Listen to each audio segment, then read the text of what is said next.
ನಮಸ್ಕಾರ ವೀಕ್ಷಕರೇ, ನೀವು ನೋಡ್ತಿದ್ದೀರಾ ಪಬ್ಲಿಕ್ ನ್ಯೂಸ್ 24/7. ನಾನು ಶ್ರವಿಜಯ್. ನಮ್ಮ ಕಾರ್ಯಕ್ರಮದ ವಿಶೇಷತೆ ನಿಮಗೆ ಗೊತ್ತೇ ಇದೆ ವೀಕ್ಷಕರೇ. ಹೆಣ್ಣು ಮನಸ್ಸು ಮಾಡಿದ್ರೆ ಏನು ಬೇಕಾದರೂ ಮಾಡ್ತಾರೆ.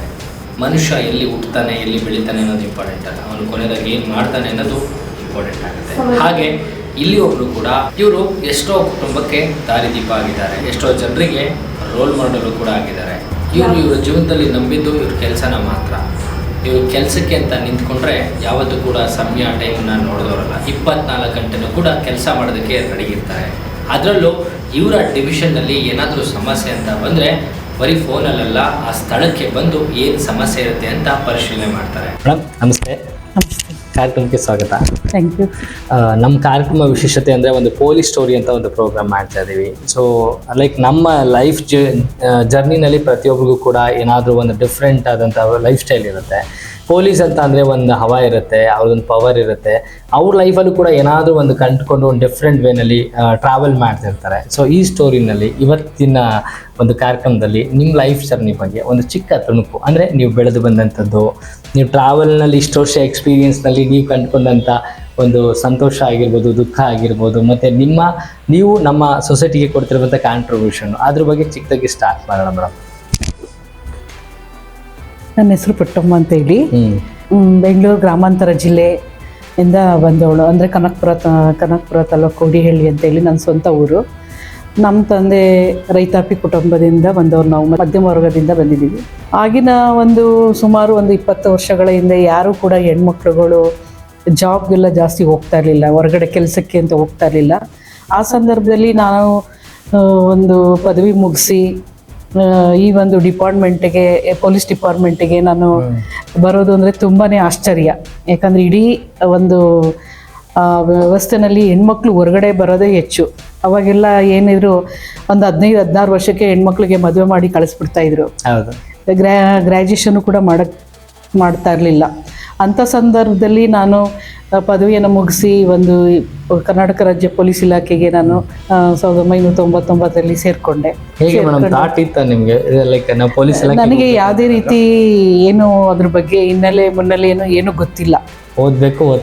ಓದಬೇಕು, ನನ್ನ ಕಾಲ ಮೇಲೆ ನಾನು ನಿಂತ್ಕೋಬೇಕು, ನಾನು ಸ್ವಾವಲಂಬಿಯಾಗಿ ಬದುಕಬೇಕು ಅನ್ನೋದು ಒಂದು ಹಠಚಲ ಇತ್ತು. ಮತ್ತು ನಾನು ಏನಾದರೂ ಒಂದು ಸಾಧನೆ ಮಾಡಬೇಕು ಅನ್ನೋದು ನನ್ನ ಮೈಂಡಲ್ಲಿ ಇತ್ತು. ನಾನು ಯಾರಿಗೂ ಕೂಡ ಹೇಳ್ಕೊಳ್ತಿರ್ಲಿಲ್ಲ ನಾನು ಏನು ಮಾಡಬೇಕು ಅಂತ. ಬಟ್ ಮನಸ್ಸಲ್ಲೇ ಇಟ್ಕೊಳ್ತಾ ಇದ್ದೆ. ನಮ್ಮ ಅಮ್ಮಲ್ಲೇ ನಾನು ಮೋಟಿವೇಟ್ ಮಾಡಿಕೊಂಡು ನಾನೇ ಎಲ್ಲ ರೀತಿಯಲ್ಲೂ ಸಾಧಕ ಬಾಧಕಗಳನ್ನೆಲ್ಲ ಯೋಚನೆ ಮಾಡಿಕೊಂಡು ಈ ಒಂದು ಪೊಲೀಸ್ ಇಲಾಖೆಗೆ ನಾನು ಸಬ್ ಇನ್ಸ್ಪೆಕ್ಟರ್ ಆಗಿ ನಾನು ಸೇರಿಕೊಂಡೆ. ಓಕೆ, ಲೈಕ್ ಮ್ಯಾಮ್ ನಮಗೆ ಗೊತ್ತಿರೋಂಗೆ ಆಲ್ಮೋಸ್ಟ್ ಒಂದು 25 ಇಯರ್ಸ್ ಜರ್ನಿ ನಿಮ್ಮದು. ಲೈಕ್ ಹೇಗೆ ಅನಿಸುತ್ತೆ ಆ ಜರ್ನಿ ನಿಮಗೆ? ಈ ಒಂದು ಜರ್ನಿನಲ್ಲಿ ತುಂಬ ಏಳು ಬೀಳುಗಳನ್ನು ಕಂಡಿದ್ದೀವಿ, ನೋಡಿದ್ದೀವಿ, ತುಂಬ ಸಾಕಷ್ಟು ಅನುಭವಿಸಿದ್ದೀವಿ.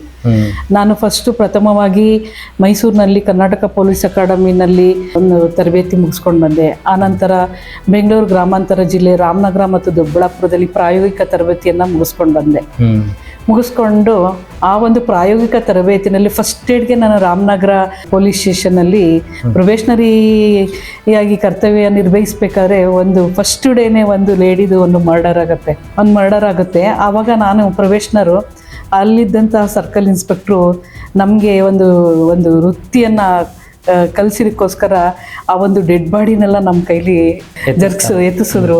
ಆ ಬ್ಲಡ್ನ FSL ಕಳ್ಸೋಕ್ಕೆ ಬ್ಲಡ್ ಕಲೆಕ್ಟ್ ಮಾಡಿಸಿದ್ರು. ಅದೇ ರೀತಿ ಅದು ಮಾಡಿದ್ವಿ. ಆದರೂ ಒಂದು ಸ್ವಲ್ಪ ಫಸ್ಟ್ ಪ್ರಾರಂಭಿಕವಾಗಿ ತುಂಬ ಭಯ ಆಗ್ತಾ ಇತ್ತು. ಯಾಕಂದರೆ ನಾನು ಚಿಕ್ಕದ್ರಲ್ಲಿ ಹುಳು ನೋಡಿದ್ರು ಕೂಡ ತುಂಬ ಹೆದರ್ಕೊಳ್ತಾ ಇದೆ. ಆದರೆ ಈ ಡಿಪಾರ್ಟ್ಮೆಂಟ್ ಬಂದಮೇಲೆ ಫಸ್ಟ್ ಆ ಥರ ಸನ್ನಿವೇಶ ನೋಡಿದಾಗ ಸ್ವಲ್ಪ ಹೆದರಿಕೆ ಆಯಿತು. ಆದರೂ ಮನಸ್ಸನ್ನ ಗಟ್ಟಿ ಮಾಡಿಕೊಂಡು ನಾನು ಇದು ಮಾಡಿದೆ.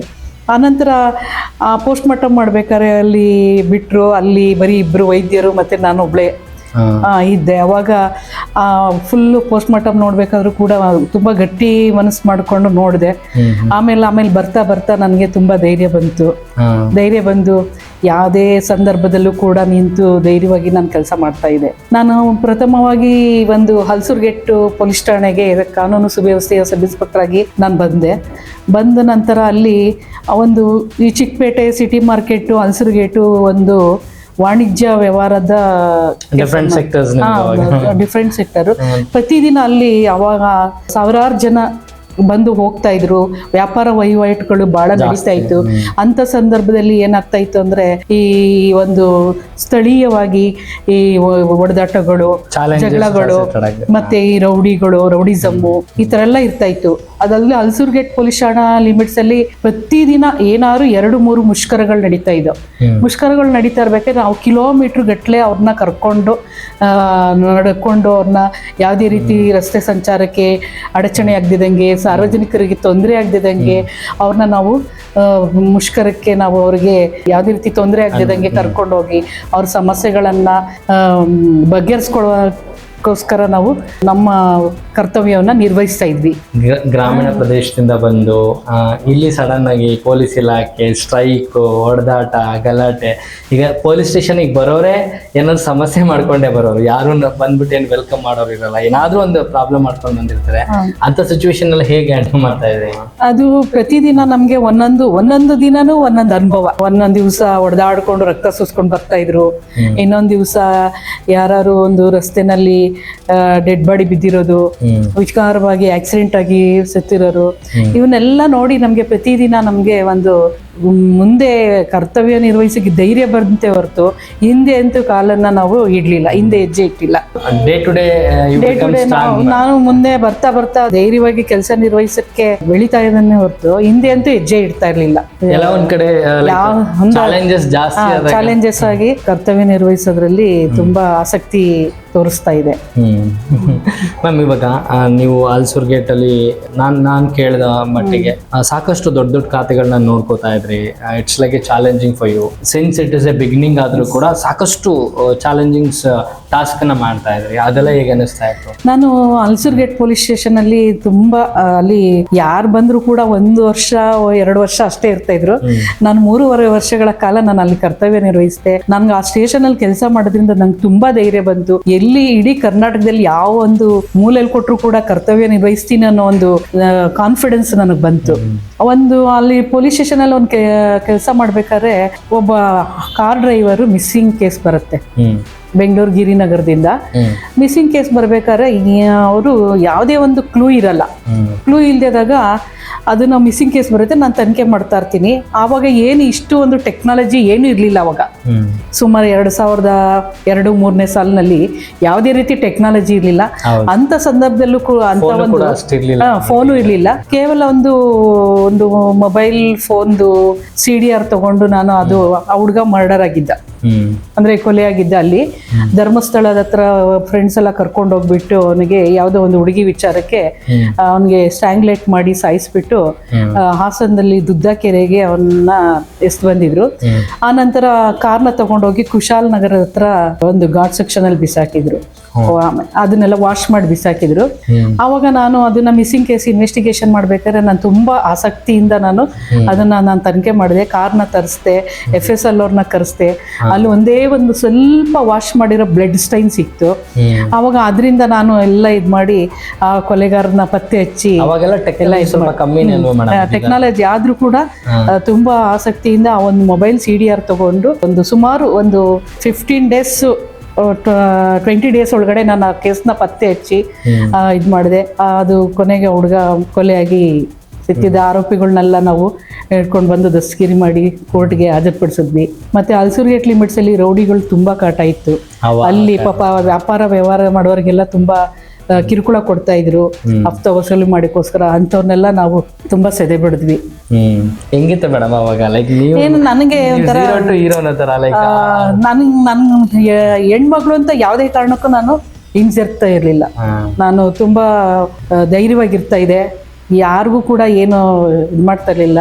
ಡ್ಯಾಡಿ ಏನಾದ್ರು ಆತರ ಲೈಕ್ ಫೀಡ್ ಮಾಡಿ ಕಳ್ಸಿದ್ರ ನಿಮ್ಗೆ? ಇಲ್ಲ, ನನ್ಗೆ ಯಾರು ಫೀಡ್ ಮಾಡಿಲ್ಲ. ನಮ್ಮ ಫ್ಯಾಮಿಲಿನಲ್ಲಿ ಯಾರು ಕೂಡ ಪೊಲೀಸವರು ಇಲ್ಲ, ಪೊಲೀಸ್ ಡಿಪಾರ್ಟ್ಮೆಂಟ್ ಬಂದವರು ಎಲ್ಲ ನಾನೇ ಫಸ್ಟ್. ಸೊ ಲೈಕ್ ಅಂದ್ರೆ ನೋಡಿಕಲಿ ಮಾಡಿನಲ್ಲಿ ಅನ್ನೋಂಗೆ ಒಂದೊಂದು ದಿನಾನು ನನಗೆ ಒಂದೊಂದು ಅನುಭವ.